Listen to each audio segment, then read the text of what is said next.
Veamos este ejemplo sobre la dinámica. Un bloque de 2 kilogramos, inicialmente en reposo, es jalado sin fricción hacia la derecha por una fuerza horizontal constante de 12 newton a lo largo de una superficie horizontal. ¿Cuál es la rapidez del bloque? ¿Cuál es la rapidez del bloque después que se desplazó 3 metros? Mira el análisis que vamos a hacer.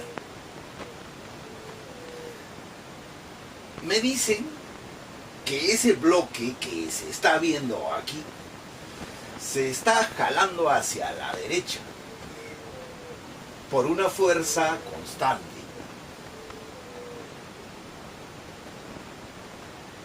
Eso es lo que sucede normalmente en estos problemas que son de examen de admisión, así como este que tomó San Marcos. La fuerza que te van a dar es una fuerza constante, que está jalando una cierta masa. Cuando es así, tú vas a aplicar la segunda ley de Newton, que dice así: la sumatoria de fuerzas en el eje horizontal es igual a la masa del cuerpo multiplicado por la aceleración que va a producir esa fuerza. Entonces reemplazo. Me dicen que ahí no hay fricción. Entonces, como no me hablan de ninguna otra, voy a considerar que esta es la única fuerza que está actuando ahí.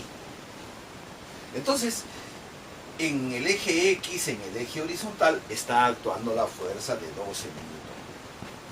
La masa es de 2 kilogramos y voy a calcular la aceleración en el eje X. Por lo tanto, esa aceleración va a salir de 6 unidades. Cuando en la física tú trabajas con newton, kilogramos, metros, se está usando ahí el sistema internacional, y en ese sistema la aceleración va a salir en metros por segundo al cuadrado. Como tú puedes ver, tenemos acá una aceleración constante también. Su valor va a ser 6.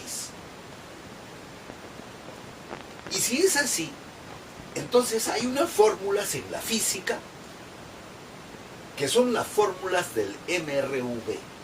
Esas fórmulas las vas a utilizar cuando la aceleración es constante, así como aquí.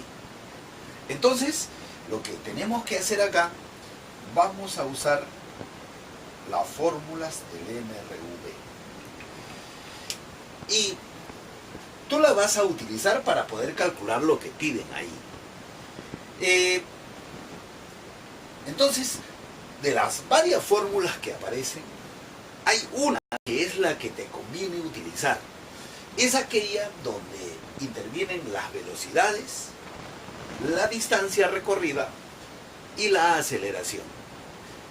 Esa fórmula es la siguiente: velocidad final al cuadrado es igual a velocidad inicial al cuadrado más 2 veces la aceleración por la distancia. Esa es la que conviene utilizar. Ahí están todos los elementos que yo te he mencionado ahorita. Entonces nada más tenemos que reemplazar.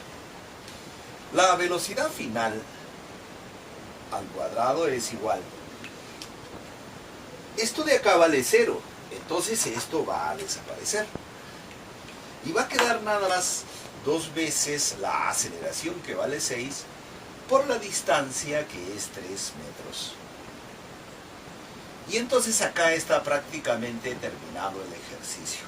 Esto de acá sale 36, y si tú ahí sacas raíz cuadrada, vas a tener que la velocidad final va a ser de